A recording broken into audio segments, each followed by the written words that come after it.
بسم اللہ الرحمن الرحیم۔ السلام علیکم ورحمۃ اللہ وبرکاتہ۔ تہجد کا آغاز انسان سے تو ہو سکتا ہے، مگر اختتام صرف اللہ ہے۔ دل میں اٹھتی ہوئی مسلسل تکلیف جب رات بھر جگائے رکھتی ہے تو روح کی بے چینی اللہ کے روبرو لا کھڑا کر دیتی ہے۔ پھر کچھ درد سنایا جاتا ہے اور دعا کے لیے بے جان ہاتھوں کو اٹھایا جاتا ہے۔ جب سارا غبار باہر نکل آتا ہے تو سکون کی عجیب سی کیفیت طاری ہو جاتی ہے، جیسے سارے دکھ کسی نے اپنے اندر جذب کر کے روح کو آزار کر دیا ہو۔ اللہ سے کی گئی وہ ایک ملاقات، وہ ایک گفتگو ساری الجھنیں سلجھا دیتی ہے۔ پھر مزاجی دکھ نہیں بلکہ حقیقی محبت سونے نہیں دیتی۔ پھر رات کی نیند اچھی نہیں لگتی، پھر بس اللہ سے ملنے کی طلب رہتی ہے۔ پھر دنیا کی خواہشیں ختم ہو جاتی ہیں اور عرش والے کی لت لگ جاتی ہے۔ تہجد اللہ کی طرف سے دعوت نامہ ہے۔ جب اللہ کو کسی سے ملاقات کرنی ہو اور بات کرنی ہو تو وہ اسے تہجد کی لگن لگا دیتا ہے۔ جب یہ سارا جہاں خاموش ہوتا ہے، پھر رات کی تاریکی کے اس عالم میں خدا اپنے بندے سے ہم کلام ہوتا ہے، اور تب یوں محسوس ہوتا ہے جیسے شعرک کی حدوں کو توڑتے ہوئے رب ہم سے سما گیا ہے، اور لہو میں عجیب سی محبت کی کیفیت دوڑنے لگتی ہے۔ پھر میرا رب فرماتا ہے، مانگ مجھ سے میرے بندے، تو نے جو مانگا میں نے دیا تجھے۔ مگر تب اللہ کے سوا کسی کی طلب ہی نہیں رہتی، اور پھر طلب اللہ کی ہو اور وہ نہ ملے، ایسا تو ممکن ہی نہیں رہتا۔ تہجد وہ نماز ہے یار جس میں انسان رات کے اندھیرے میں اپنے اللہ سے ملاقات کرتا ہے۔ وہ نیند سے بیدار ہو کر اپنے رب کے آگے جھکتا ہے، مگر ضروری نہیں کوئی تہجد پڑھتا تو محبوب کی محبت ہی مانگتا ہو، کیونکہ وہ جو اللہ ہے نا، اس کی محبت میں بڑا سکون ہے۔ اور تہجد کی توفیق بھی جناب انہیں ہی ملتی ہے جنہیں اللہ کو راضی کرنا ہوتا ہے۔ تہجد کے وقت کا سکون صرف وہی سمجھ سکتا ہے جس نے تہجد میں اللہ سے باتیں کی ہوں، جس نے تہجد کی نماز میں بھی دنیا کی محبت اللہ کی محبت مانگی ہو۔ تہجد وہ نماز ہوتی ہے جو ہمیں ہمارے اللہ کے بہت قریب کر دیتی ہے، اور تہجد میں مانگی گئی دعاؤں پر نہ کن فیکون کی بارش ہوتی ہے۔ جب بندہ گڑ گڑا کر اپنے رب سے دعا کرتا ہے تب اللہ بھی دعاؤں پر کن کہہ دیتا ہے۔ دعائیں جب قبولیت کے لیے اللہ کے روبرو ترتیب سے کھڑی ہوتی ہیں تو تہجد کی دعائیں سب سے پہلی صف میں ہوتی ہیں۔ وہ صف جس سے اللہ نے سب سے پہلے اپنے کن سے نوازنا ہوتا ہے۔ جس چیز کی طلب اگر تمہیں تہجد کے قریب لے آئی ہو تو وہ چیز اللہ کبھی ادھوری نہیں چھوڑے گا، وہ نواز کر ہی رہے گا۔ اور جو کہانی تہجد تک پہنچ جاتی ہے پھر وہ کبھی ادھوری نہیں رہتی۔ چاہت سے نصیب تک کا جو فاصلہ ہے وہ بس ایک دعا ہے۔ تہجد میں بہنے والا ہر آنسو اللہ سے کن کہنے کی سفارش کرتا ہے۔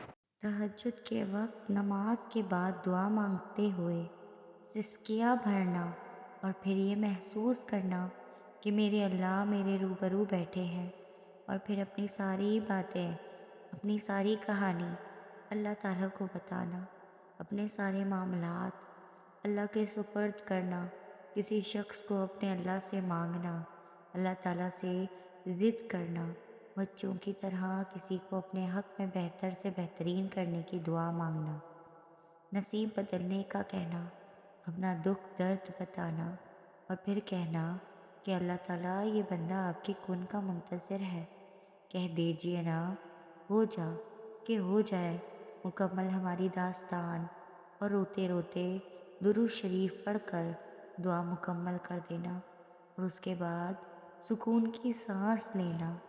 یوں ہی تو نہیں پا لیتے تہجد کا سجدہ ہم، کچھ تو ایسا ہے ناممکن جو ہمارے لیے ممکن ہونے والا ہوگا۔ سات آسمانوں کی پار سفر کرتی ہے۔ تہجد کی دعائیں کبھی مایوس نہیں کرتی ہمیں۔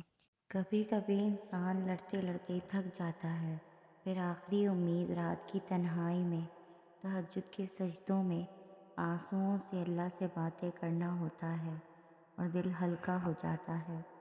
جب وہ اللہ رات کے آخری پہر تمہیں ملاقات کے لیے بلاتا ہے، تب وہ تمہیں اپنے در سے خالی ہاتھ نہیں لوٹاتا۔ تقدیر پلٹنے پر دیر نہیں لگتی۔ تہجد کی دعا ہو اور آنسو ہوں، اللہ آپ کا انتظار کر رہا ہے۔ یقین جانیے، یہ درد کا ڈھیر، انگت آرزو، یہ تمہارے غم اور تمہاری ہر دعا کا جواب رات کے ایک تہائی حصے میں ملے گا۔ تہجد کا بلاوا فرش سے نہیں، عرش سے آتا ہے۔ تہجد کا سجدہ اسے ہی نصیب ہوتا ہے جس کو رب چاہتا ہے۔ وقت تہجد خاموش آنکھوں سے بہتے آنسو اور اللہ کے سامنے بیٹھے بے بس انسان کی فریادیں کبھی ضائع نہیں ہوتی۔ جو دکھ چین نہیں لینے دے رہے، تہجد ان دکھوں کو جڑ سے مٹانے کی طاقت رکھتی ہے۔ اللہ کہتا ہے، کوئی مانگنے والا ہے جو مانگے مجھ سے اور میں عطا کروں تو جان لو، تہجد رب سے کن کہلوانے کی طاقت رکھتی ہے۔ تم ان چند راتوں میں جب اپنا گرم بستر چھوڑ کر اس کے سامنے اس کی سب سے لاڈلی عبادت تہجد کے لیے کھڑے ہوتے ہو نا، تو وہ تمہیں دیکھ رہا ہوتا ہے۔ تہجد کی دعائیں کبھی رد نہیں ہوتی۔ یوں راتوں میں اٹھ اٹھ کر سجدوں کی توفیق ملنا یہ بے مطلب تو نہیں ہے۔ تہجد کے وقت آپ کی چھوٹی سے چھوٹی دعا، چھوٹی سے چھوٹی پکار بھی سیدھا عرش تک جاتی ہے۔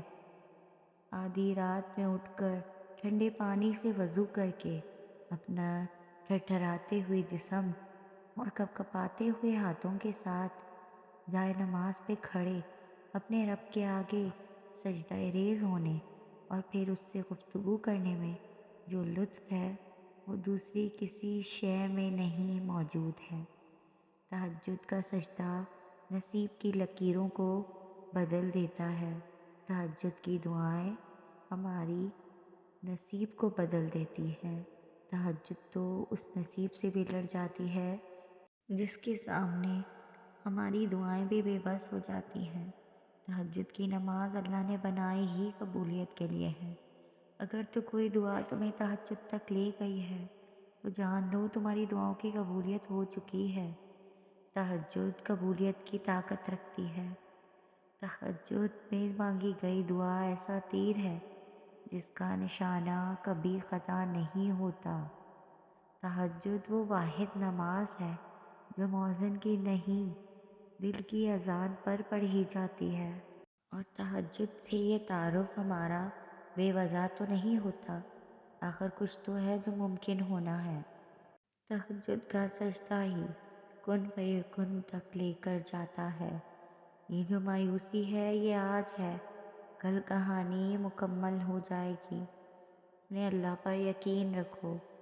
تہجد کی نماز اپنے اندر کچھ راز رکھتی ہے جسے صرف اللہ پاک سے محبت کرنے والا ہی جان پاتا ہے۔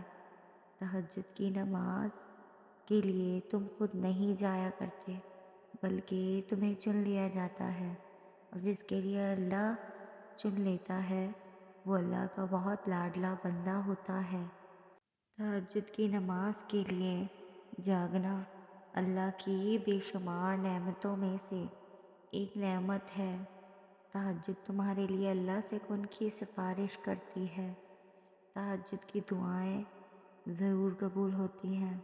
تہجد نصیب والوں کو نصیب ہوتی ہے اور نصیب کو چار چاند لگانے کی طاقت رکھتی ہے۔ تم اجالوں کے خالق کے تہجد کی تاریکیوں میں مناؤ، پھر دیکھنا وہ تمہیں بھی معجزوں کی صبح عطا کر کر راضی کر دے گا۔ تہجد کا خاموش سجدہ اور زار زار بہتے ہوئے آنسوؤں کو وہ کبھی ضائع نہیں کرتا۔ جب گزارش لاڈلی عبادت میں کی جائے تو لاڈلے کی دعا کہاں ادھوری رہتی ہے۔ کائنات جو بھی کہے پھر وہ ہو کر رہتا ہے جو اس کا بندہ اس سے مانگ لیتا ہے۔ تو آپ بھی تہجد پڑھا کریں۔ اللہ پاک ہم سب کو 5 وقت کی نماز اور تہجد پڑھنے کا توفیق عطا فرمائے۔ آمین ثم آمین۔ آپ کو میری ویڈیو پسند آئے ہو تو لائک، کمنٹ اور شیئر کریں اور میرے چینل اصفیہ یوسف کو سبسکرائب کریں۔ جزاک اللہ۔